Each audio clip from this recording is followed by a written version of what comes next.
I worked with a client recently that was in a little bit more of an account management style business, very relationship driven, longer sales process, and they had team objectives. The overall organization had, X amount of dollars of revenue per year that they wanted to generate. The problem with that is they weren't really getting there, and they were having a hard time kind of navigating why they weren't getting there.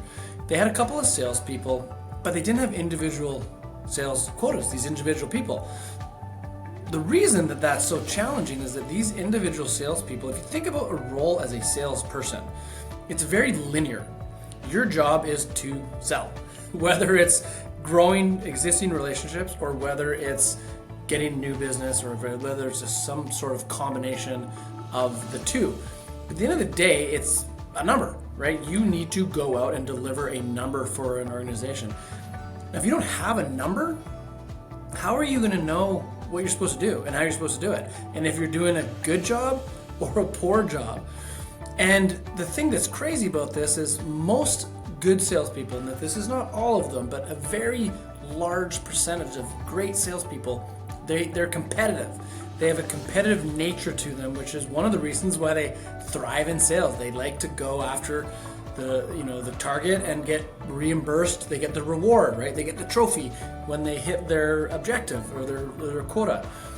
So if you don't give them a quota, you're taking that away from them right out of the gates, that competitive desire to go after a certain target.